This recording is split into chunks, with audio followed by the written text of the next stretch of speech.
नमस्कार, special report देख रहे हैं, आपके साथ मैं हूं अर्पिता आर्या। आज स्पेशल रिपोर्ट में एक सियासी तूफान की बात करेंगे, उस तूफान की बात जिसका नाम फ्रेंच शब्दकोश में रफेल है। फ्रांस में जिस रफेल का मतलब तूफान होता है, वही तूफान अब कांग्रेस और बीजेपी के बीच जुबानी जंग की वजह बना हुआ है। आज कांग्रेस की तरफ से मोदी सरकार पर एक बार फिर बड़ा आरोप लगाया गया। आरोप ये कि रफेल सौदे में प्रधानमंत्री नरेंद्र मोदी के इशारे पर भ्रष्टाचार हुआ।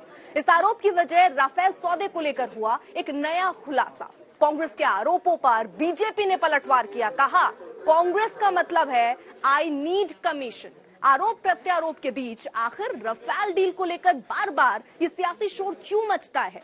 आज इस मुद्दे को लेकर आपको पूरी कहानी समझाएंगे, लेकिन सबसे पहले आप रफेल डील को लेकर बीजेपी और कांग्रेस में नए सियासी युद्ध का ट्रेलर देखिए। हम यह जानना चाहते हैं, जुलाई 2015 में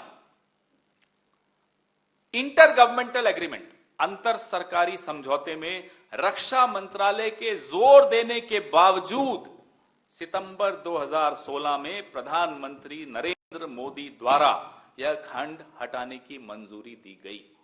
यह सब आधिकारिक रिकॉर्ड का मामला है, सब कुछ सबके सामने है। कोई चीज ऐसी नहीं है जो बिना कागजों के हम बोल रहे हैं। नरेंद्र मोदी जी ने रक्षा मंत्रालय की अनुशंसा के बावजूद ये इंटीग्रिटी क्लॉज खुद हस्तक्षेप करके हटाया। क्या यही कारण है कि सीबीआई और ईडी ने 11 अक्टूबर 2018 से आज तक रफेल सौदे में भ्रष्टाचार की जांच से कन्नी काटी, आज तक इनकार करते रहे?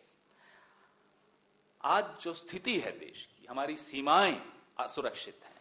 आज यह अतिशयोक्ति नहीं होगी कि अगर आईएनसी, इंडियन नेशनल कांग्रेस को रीनेम किया जाए और कहा जाए कि आईएनसी का अर्थ इंडियन नेशनल कांग्रेस नहीं है, आईएनसी का अर्थ है आई नीड कमीशन।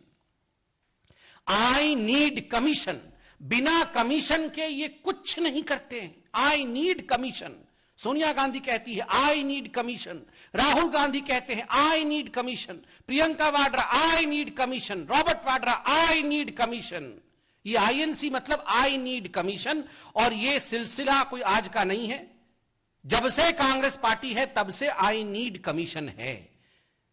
जीप घोटाला नेहरू जी के समय याद करिए, घोटाला कमीशन का घोटाला था। उसके बाद बोफोर्स घोटाला कमीशन का घोटाला, एयरबस घोटाला कमीशन का घोटाला, एचडीडब्ल्यू सबमरीन घोटाला कमीशन का घोटाला, वीवीआईपी ऑगुस्ता वेस्टलैंड कमीशन का घोटाला, टेट्रा ट्रक कमीशन का घोटाला। जहां कमीशन वहां कांग्रेस। और बिना कमीशन के हिंदुस्तान के अखंडता के लिए, हिंदुस्तान के प्रोटेक्शन के लिए, हिंदुस्तान की सुरक्षा के लिए कोई डील कांग्रेस के काल में हो नहीं सकती थी। तो ये रिपोर्ट आपने देखी, लेकिन आखिरकार ये रफेल बम फूटा क्यों, जरा वो आपको बता दें। उससे पहले जरा एक आपको जल्दी से सुनवा दें कि रिएक्शंस क्या क्या आ रहे हैं, जरा वो पहले आपको बता दें। कांग्रेस का रिएक्शन और बीजेपी का रिएक्शन क्या है। रफेल पर तेरा मेरा चल रहा है। देखिए पवन खेड़ा क्या कहते नजर आ रहे, रफेल घोटाले को मिली भगत से दफना दिया गया, मोदी को बचाने के लिए ऑपरेशन कवर अप। आधी रात सीबीआई चीफ को मोदी ने बदला, कमीशन खोज गुप्ता बीजेपी का आदमी है, मोदी ने डील से नो करप्शन क्लॉज हटवाया और चोर और चौकीदार में अंतर जो है वो खत्म हुआ है। वहीं देखिए बीजेपी ने भी पलटवार किया। बीजेपी की तरफ से क्या कहा गया आपको बताएं। बीजेपी ने कहा कि यूपीए राज में कमीशन के चक्कर में ये पूरी जो डील थी दरअसल वो लटकी हुई थी। इसी के साथ साथ कांग्रेस सरकार ने एग्रीमेंट और कमीशन किया, गांधी परिवार तक 40% कमीशन पहुंचा था। ये आरोप बीजेपी की तरफ से लग रहे हैं। वहीं कांग्रेस का मतलब भी समझाया, बीजेपी की तरफ से समझाया गया और ये कहा गया कि कांग्रेस का दरअसल मतलब क्या है। कांग्रेस का मतलब है आई नीड कमीशन। वहीं नेहरू से सोनिया तक परिवार को प्रिय है ये कमीशन। ये आरोप भी बीजेपी की तरफ से कांग्रेस पर लग रहे हैं। वहीं उल्टा चोर चौकीदार पर परसे। तो देखिए ये किस तरीके से आरोप प्रत्यारोप लग रहे हैं, लेकिन आखिरकार ये विवाद शुरू कैसे हुआ उस पर एक रिपोर्ट बनाई है, जरा वो रिपोर्ट देखिए।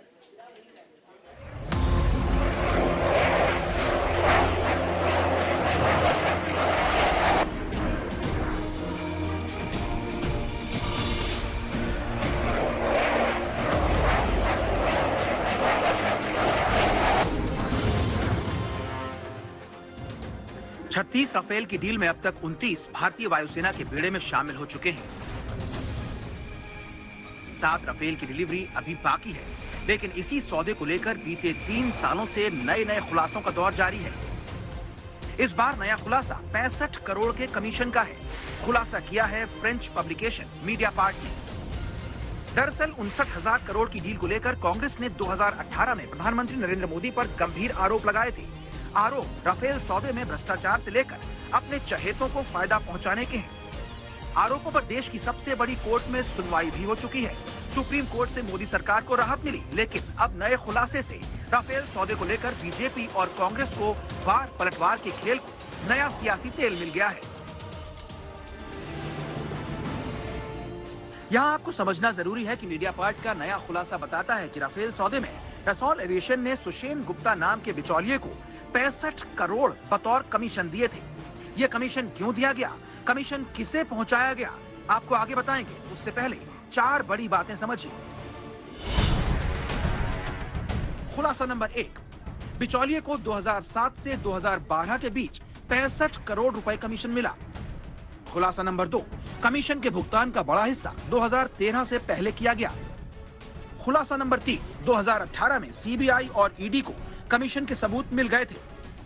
खुलासा नंबर 4, सबूत होने के बावजूद कमीशन खोरी की जांच शुरू नहीं की गई। सरल भाषा में समझें तो नए खुलासे के बाद राफेल डील को लेकर आरोप लगाने वाली कांग्रेस भी कटघरे में आ गई, जबकि मोदी सरकार के दावों और दलील पर नए सवाल उठ रहे हैं। ऐसा क्यों, अब आप ये समझिए।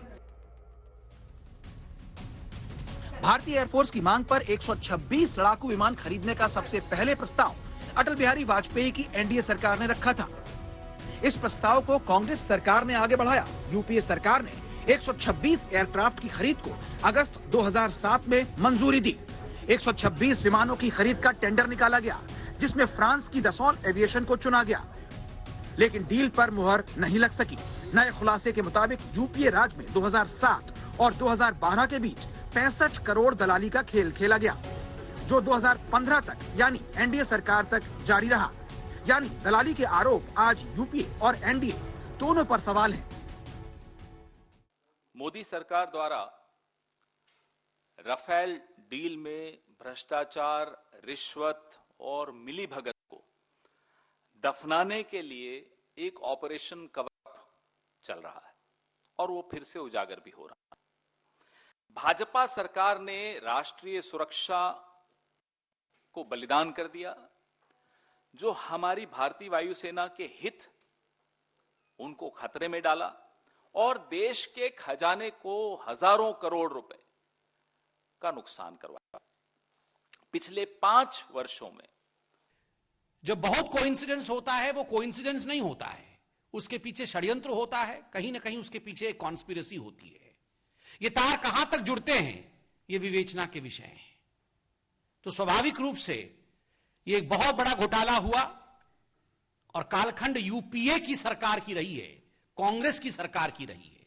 आज राहुल गांधी, आप लोग पत्रकार हैं, बहुत सम्मानित है, आप लोग मुझे मेरा ज्ञानवर्धन करेंगे।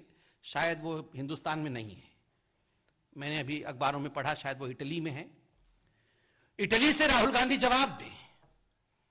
जो भ्रम फैलाने की कोशिश राहुल गांधी और उनकी पार्टी ने इतने वर्षों तक किया है, आज ये खुलासा हुआ है कि उन्हीं के सरकार के कालखंड 2007 और 2007 से 12 के बीच में ये कमीशन खोरी हुई है और मिडिल मैन का नाम भी सामने आया है। बहुत दुखद विषय है मेरे भाइयों। कांग्रेस ने सीधे नरेंद्र मोदी पर हमला बोला तो बीजेपी ने विदेश दौरे पर गए राहुल गांधी से जवाब मांगा। राहुल ने ट्विटर पर 4 लाइन में अपना जवाब लिखते हुए कहा,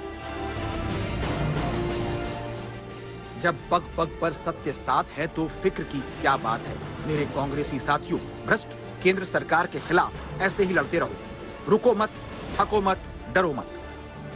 राहुल के इरादे साफ हैं कि राफेल पर मोदी सरकार को घेरने में कोई कसर नहीं छोड़ेंगे। वहीं बीजेपी भी राफेल की तूफानी रफ्तार में पलटवार कर रही है। सवाल यही कि राफेल डील को लेकर कौन झूठ बोल रहा है और कौन सच। दिल्ली से सुप्रिया भारद्वाज के साथ आज तक ब्यूरो। आज तक ने राफेल सौदे को लेकर नया खुलासा करने वाले मीडिया पार्ट के पत्रकार यान फिलिपीन से बात की। यान फिलिपिन ने एक्सक्लूसिव बातचीत में हमें बताया कि रफाल डील में यूपीए के कार्यकाल में दलाली का खेल खेला गया था। सुनिए रफाल सौदे पर नया खुलासा करने वाले पत्रकार फिलिपिन ने क्या कहा। Am I right to say that you have, as you've shown, documents which are allegedly invoices that Sushen Gupta, the alleged middleman, raised against the manufacturer of Rafale Dassault for about 7.5 million euros between 2007 and 12 for facilitating the Rafale deal. So were these kickbacks given to him in this 5-year period? Because the actual deal was signed in 2015. Yes, that's exact. But as you know, there's been two periods in the deal. First period is a tender for 126 aircraft that has been launched under the UPA government. And this tender has been won by Dassault in 2012. And then between 2012 and 2015, so under the two governments, UPA and then BJP, there's been an attempt to finalize this contract, this first contract. And this was a failure. And then in 2015, the actual Prime Minister, Mr. Modi, decided to cancel the tender and to sign an intergovernmental agreement for only 36 aircraft. And yes, indeed, the documents that we reveal prove that the middleman Sushen Gupta that helps Dassault during the process received 7.5 million euros of secret commission through allegedly fake invoices and through a shell company in Mauritius, yes, between 2007 and 2012, so meaning during the tender process. आज हम आपको बताएंगे BJP और कांग्रेस ने एक दूसरे पर क्या क्या लांछन लगाए हैं। रफाल डील को लेकर क्या क्या नहीं कहा गया। कांग्रेस ने प्रधानमंत्री मोदी को घेरा तो बीजेपी ने गांधी परिवार को लपेटा। 4 अक्टूबर को शिकायत होती है रफेल पे। 11 अक्टूबर को मॉरिशस के अटॉर्नी जनरल एक और फाइल देते हैं रफेल से के जो मिडिलमैन है उसके ऊपर। लेकिन 23 अक्टूबर तक कोई इंक्वायरी नहीं ऑर्डर होती। बजाय इंक्वायरी ऑर्डर होने के तख्ता पलट हो जाता है सीबीआई में आधी रात को रेड होती है। सरकार खुद रेड कर रही CBI. Every deal had a deal. Her deal के अंदर एक डील था और फिर भी डील नहीं हो पाती थी। आप सोच के देखिए 65 करोड़ से अधिक रुपए लेने के पश्चात भी ये जो नेगोशिएशंस हो रहे थे ये नेगोशिएशन फुलफिल नहीं हो पाए क्योंकि इतने में परिवार संतुष्ट नहीं थी और चाहिए। इसी कारण से ये डील मेटेरियलाइज नहीं हो पाया। और धन्यवाद है मोदी जी का जो हमने गवर्नमेंट टू गवर्नमेंट नेगोशिएशन किए और आज रफेल हिंदुस्तान में आया है और हिंदुस्तान सुरक्षित है। चोर और चौकीदार में अब अंतर खत्म हो गया। आज पहले भी हुआ था, आज निर्णायक तरीके से खत्म हो गया कि जब आपको सुषेण गुप्ता के घर में आपकी ईडी को जो कागज बरामद हुए वो कागज प्रधानमंत्री की तरफ इशारा करते थे, इसलिए आपने कोई एक्शन नहीं लिया। उल्टा आपने सीबीआई डायरेक्टर पर एक्शन ले लिया, उसको हटा दिया। उन कागजों में स्पष्ट तौर पे 24 जून 2014 का एक नोट है जिसमें सुषेण गुप्ता लिखता है दसॉल्ट कंपनी को, अपने क्लाइंट को, कि मैं आपके नए नेतृत्व के साथ मीटिंग तय करवा सकता हूं। कि कौन कहता है कि भ्रष्टाचार का ठिकाना नहीं होता है। भ्रष्टाचार का भी ठिकाना है। भ्रष्टाचार का पता है 10 जनपद। आज जब से भारतीय जनता पार्टी की सरकार आई है भ्रष्टाचार बेघर हो गई है।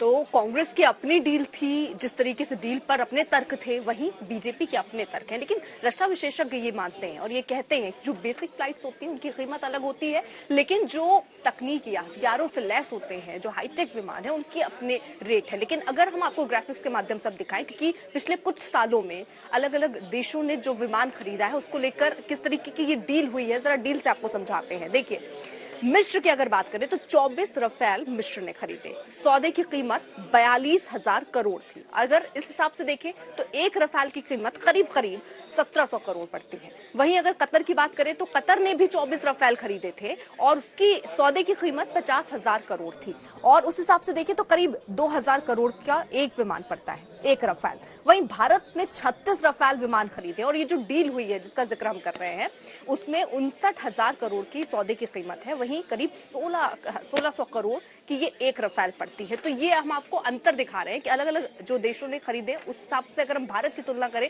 तो ये डील कैसे की गई होगी या कितना अंतर आप इस ग्राफिक से समझ पाएंगे। अब देखिए यूपीए सरकार में क्या डील हुई थी वो जरा जल्दी से आपको बता दें। दरअसल यूपीए सरकार के दौरान सिर्फ प्लेन खरीदना तय हुआ था, खरीदने की डील तय की गई थी। वहीं डील के मसौदे में हथियार और तकनीकी ये शामिल नहीं किया गया था। रखरखाव और मेंटेनेंस पर भी कोई चर्चा जब वो डील हुई थी तो नहीं की गई थी। वहीं सौदा तय नहीं हुआ था, प्लेन की कीमत निकालना मुश्किल है उसके हिसाब से। लेकिन अब जल्दी से आपको बताएं मोदी सरकार ने क्या डील की है। भारत ने रफाल को अपने हिसाब से डिजाइन करवाया, ये दलील एनडीए की तरफ से, मोदी सरकार की तरफ से दी गई। भौगोलिक स्थितियों के हिसाब से मॉडिफिकेशन इसमें हुआ है। लेह लद्दाख और सियाचिन जैसे जो इलाके हैं वहां पर ये उड़ सकेगा, ये सब इंश्योर किया गया है। वहीं रफाल डील में मेटियोर और स्कैल्प मिसाइलें भी इसमें शामिल है। On board oxygen refuelling system से भी ये लैस है, यानी अपने तरीके से इसको डिजाइन करवाया गया है। वहीं अत्याधुनिक खूबियों की वजह से करीब 1600 करोड़ की कीमत है इसकी। तो ये डील हम आपको बता रहे हैं। और इस विवाद में देखिए अब एक मिडिल मैन का जिक्र होने लगा है, मिडिल मैन की एंट्री हुई है। आखिरकार वो मिडिल मैन कौन है, जरा ये देखिए।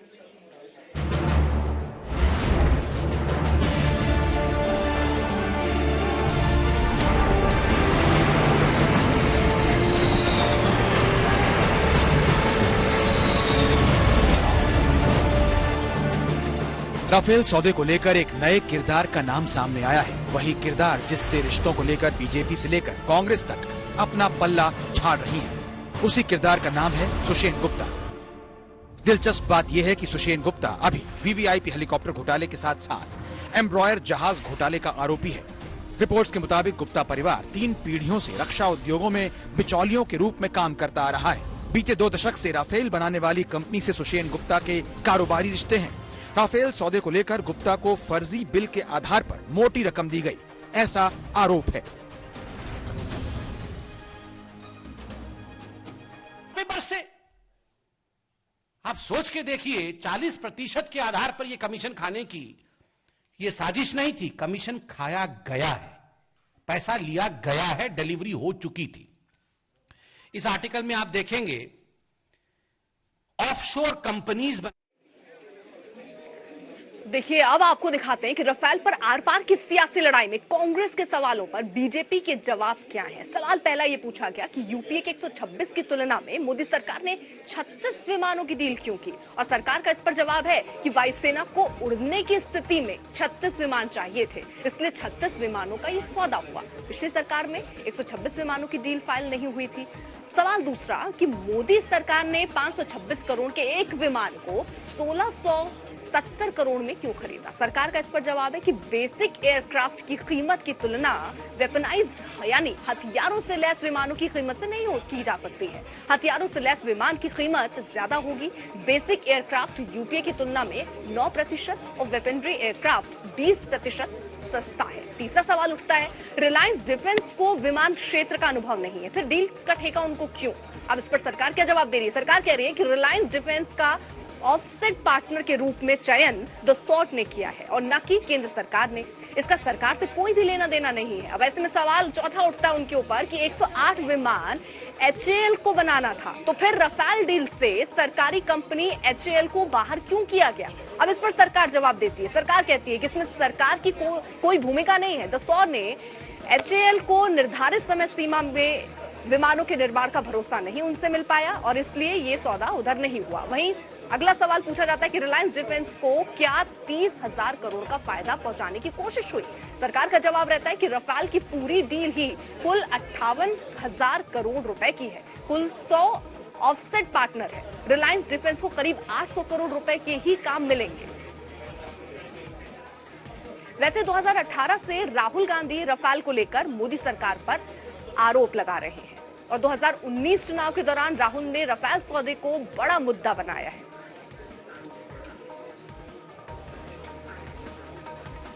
अब कांग्रेस के आरोप पर तब मोदी ने संसद में क्या जवाब दिया था, आपको वो भी सुनवाते हैं।